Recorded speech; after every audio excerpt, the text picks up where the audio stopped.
Today I'm interviewing my latest guest, who I'm a PayPal member, and he has been here a while with us. He's standing in front of the grill. He is the brisket master. Smoker. So he was enjoying our grill. We made ribs the other day. So this is a real nice grill. It's massive. You could put a couple half hogs on here and cook them up. Good eats. Good eats. So, yep. Well, who are you? Where are you from? And how long have you been here? Yeah, Jim, I've been here for 2 weeks now. Yeah. Who are you? I'm Caleb. I currently live in Wyoming, the northeastern kind of corner of the state, a couple hours south of Billings, so just in Wyoming.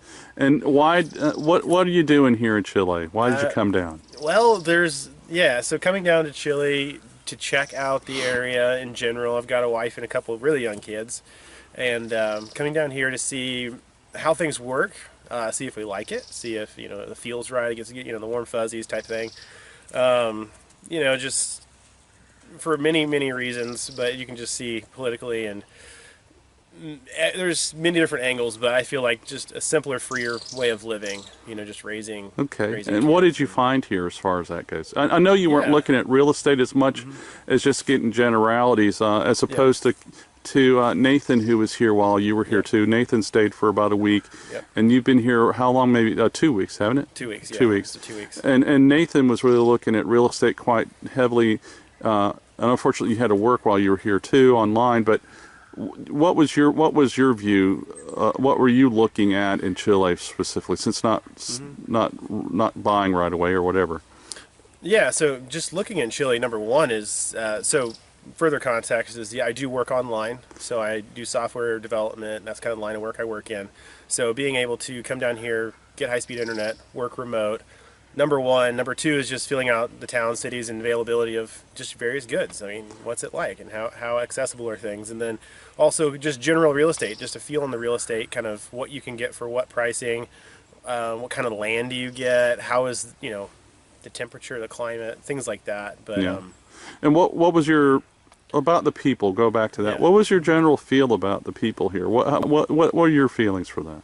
You want me to be honest? Yeah. Real honest? Yeah. Okay. Brutally honest. Kill 'em. People, so people here are just outstandingly friendly. They're so nice. So I was working remote in Osorno for 3 days and then down in Puerto Varas for 3 days. And I happened to frequent 5 of the 6 days I was working a place called Banco Santander. And you have to be a member, at least the way I understand it, to be able to work remotely there. And you also have to have a root number to be able to log into the internet. And one of the employees immediately, before I even knew what needed to happen, they gave me their root number to use, and which I used for the rest of the time to log in there. That was one example. I've made friends with a couple of the parking guys where I parked the car. He sees me, he's like, hey, trabaja todos los días en los bancos, whatever. And we were just laughing and, just kind of chatting. But, did you have a problem? I mean, I know you don't speak a lot of Spanish. But did you almost know Spanish, right? Or almost no. Yeah, so I understand the various words and I can pick up on conversation, but me, I really don't speak Spanish. Right? Did that create a big problem for you here or not? There was almost no problem.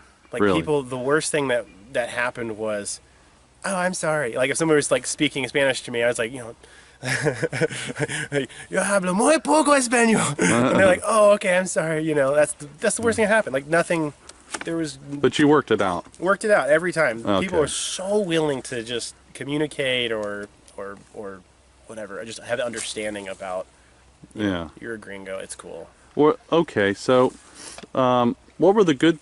Well, let's go with the bad things first. What were the bad things here that you found that you were surprised about or didn't expect, or what were the bad things? Yeah, one of the things, I don't know if bad, it's kind of a concern, was just the amount of dogs.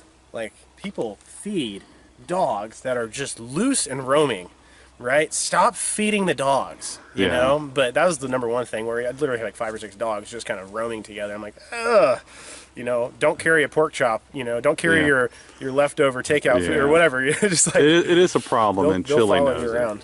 But so it wasn't that big of a thing. The roads are great. I mean, there's really, I don't know. I don't really have anything else that would The be. weather, what do you think about our nice, We, I think, had rain, what was like 2 days this entire, 2 or 3 yeah. days. Like, it rained often in the night, but it's sunny right now. It's Yeah. beautiful. I was surprised that we had as much sun as we did. I was expecting, You like, got some view travel, didn't you? You got to see the mountains a little bit. yeah, so Where all did you go? Yeah, so we traveled when we first got here. I think it was I explored kind of the southern areas like Porto Mont. We went down to the fish market, Porto Yeah. Mont. Angomo. Not a place I would want to live, but it's beautiful to travel there and see the fish market. Yeah. I'm not a city guy, or I don't own a fishing company, so. Porto Varas is really nice. It's touristy, great views though, beautiful views. Yeah. So I went from there. I also went all the way up to, was it Pucon? Pucon. Pucon. So it's about, what is that, 3 hour-ish drive? Yeah, it's about a 3-hour drive. About a 3 hour drive north. Not a lot of stoplights between here and there. Maybe It's- one or two. Yeah, in 3 hours. It's Yeah. just put it in fifth gear and go. You Yeah. know? Yeah. But went up there. It is nice. It's between a lake and a volcano. And it's nice. It's also very touristy. But the countryside outside of there is really nice. It does seem a little bit drier, so Yeah. depending on your preference. But it was really nice. And then, yeah, so about 3 hours north to about an hour and a half, 2 hours south is kind of the zone I was in. Okay. So, All right. What did you think about the food here? You being the cookologist with the brisket there. I will, yeah, stepping back a minute, I did miss that. So the dogs and the food. So Wait a minute. Dogs that's and probably food. a concern. No, the food here, they really don't know how to cook overall. I mean, there's a couple of places that, are really good. Like there's a steakhouse we went to, I forget the name of it. Yeah, Los Brasas. Yeah, Las that Brasas. place. And then there was one in Pucon that I Yeah. stopped at. They did know what they were doing, but They don't have a big food patrimony it's just, if you just wanted to grab something while you're out, something cheap, don't do it. Like bring food. Like it's not going to be what you expect. here. So is that a detriment or would that be a positive to you? It depends. It's opportunity. It's Yeah. opportunity. So me, I like to smoke brisket. I like to smoke ribs. I like to do that whole thing. But I think there's good opportunity if you want. And that wouldn't sell here at all, would it? Oh, people are people. They just put some ribs or brisket in front of them, and they wouldn't even know what to do. You'd have to put some good We'd have to barbecue get some security sauce people on. holding everybody back. Well, that too. Yeah. yeah. Yeah. With barbecue sauce. Some good barbecue sauce. I don't know who slap some makes it. barbecue Yeah, sauce that's on right. that. Okay. Well, some stuff about your flight. Who did you fly with, and what did you pay? If you don't mind telling people, so they'll have an idea. And how was your flight? Yeah, the flights were. So I flew with Delta. Flew with Delta from the States to Santiago, and then Santiago down to Osorno with Sky Airline. Yeah. And the airport in Santiago seemed dated, but it was sufficient. It was nice. There's lots of things there. And Yeah. the airport in Osorno was very small, very, very small. Okay. But the flights themselves were fine. Delta was fine. I missed a flight or whatnot, but Delta had a delay because of weather coming. Yeah. out. Well, that's. But yeah, them. no, the flights were great. It kind of, it's a decent trip for sure. Okay. And you rented a car while you were here. Where did you rent that? Where did you fly into? Flew into Santiago, then on to Osorno. Yeah. And in Osorno, I went rented a car from Eurocar. I Yeah. think is the name of the company. Yeah. But like rentalcars.com, I think is the big parent company that Yeah. they use a vendor called Eurocar. It's a little four-door Puget. Pugat. Yeah, Peugeot. That's another important point is if you don't know how to drive stick, you might want to make sure that you Reserve an automatic. you reserve an automatic or figure it out because Stick is common. Yeah. And what's a rental car go for? oh yeah, so the rental car I think it was like 500 American dollars For 2 weeks. for 2 weeks. Okay. And there was no mileage, and there was no insurance because that's not how it works here, Yeah. which is fine. Do And you want to tell them what you paid for the airline ticket? Oh yeah, the airline tickets total. I think the flight round trip connecting flight from Santiago to Osorno and back was $100 round trip. So the total was like about $1,000 for every plane ticket. And Okay. again, I had total of 4 different flights. Right? Okay, well that's So, nice. Okay. yeah. What did you think about here with Lori and I staying? You're a PayPal Club member, and you stayed part of the time. You shared the cabana with Caleb and Nathan, the Nathan. both Yep. of you. Yeah, you Yeah. shared the cabana with Nathan. Yep. And so, what did you think about us and our place? Were you, not that you're going to badmouth me too much on camera, but go ahead. This it'll be in the edit reel. Okay. Okay. Yes.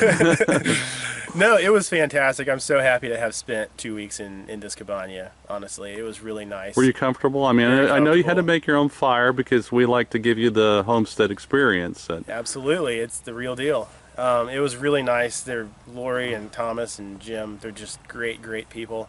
Real genuine, down to earth, honest people. Just really good people. I had a great time with Nathan as well. Just talking with him, connecting with him. So yeah, it was just fantastic. It's a beautiful little place here. Somewhat in the countryside, 6 kilometer ride up a dirt road off of the main road.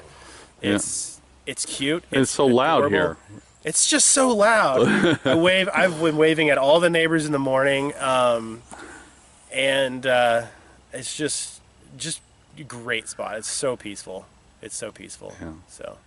Well, we really appreciate you coming. Will you be coming back, do you think, with your what's your debrief going to be with your wife in Wyoming? Yep. Gonna talk with her about it, and then really the next step is getting her down here with the kids as well. Yeah.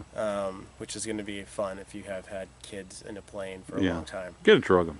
Gotta try. That's what Benadryl's for. Yeah. Gonna talk about that, and then get it down here, even in the summer. Because I mean, obviously, coming in the winter, it's nice to see what's a place like in the winter. In Wyoming, I'm used to negative 17 degrees and lots of snow for 6 to 8 months. Yeah, this is winter here right now, which is... This is like 40-degree, 50-degree winters. This is just tough. It's tough. Yeah, We're no really snow, have to no ice here. Hunker down and figure out how to survive. Yeah, it's just beautiful. Just beautiful. Especially talking sustainability, talking about how to, growing food and, taking more into your own hands. It sure helps when it's not covered in snow and such. Oh, yeah. Well, how many months are you guys snowed in up there? We had snow in June. Oh, that sounds like fun. Yeah. Yeah, in a bad way. Well, look, we really is there anything else you want to tell anybody? Or? The only other thing I can think about is when I came down here, working remote is nice, but I also had to prepare for, I had a Wi-Fi hotspot that I brought with me. This guy here by Skyroam. It actually works. It works here. Skyroam. Okay, cool. I'm not paid by them, but I carry this with me wherever, and that helped me to get What's the wireless. Skyroam cost, just out of curiosity? I think the device was like 100 something. Yeah. But I spent total in like data charges was like $9 a gig, so it was like $27 total I spent. I was able to work from it. I got up to 30 megabytes a second internet speed, which I was getting about 6 to 8 at Banco Santander. So Santander. Yeah. Okay. Correct me. But it was a really good thing to get, and it actually did work, and I was skeptical of that. So Wi-Fi hotspot, it worked for me. But no, there's nothing else. I think. You think Chloe'd like it here? Or? I think so. Yeah. Yeah, I think she would. What do you think about the perspective of your kids growing up here? What did you? They would be in heaven. Yeah. People ask. I think even Chloe asked me. What about kids? Can they handle the transition? How's my Thomas, you think, handling the transition? I think he's living it like an adventure. He's constantly in the shop doing work in the mornings. He's out like, how old is he? He's 11. He's 11 like, how many 11-year-olds do I know who know how to weld? Yeah. Like, let's be honest. Like, men growing up with welding equipment, chopping wood splitters, like building gates, building this, hands-on. Like dreaming of that kind of an upbringing, for me at least. I mean, raising a kid in this environment, you're gonna raise some real honest, down-to-earth people, that can relate. And I think the world needs more of it. So. Well, we really appreciate you coming and staying with us, and for being a supporter of our channel and our PayPal Club. And I hope you got good value for your stay. Absolutely. And guys, come on down. I hope you felt well fed. Very well fed. So we really appreciate you, and we're proud to have you as a member of our family here too. So big thanks to the Door Jacks. Thank you. Ciao from Chile.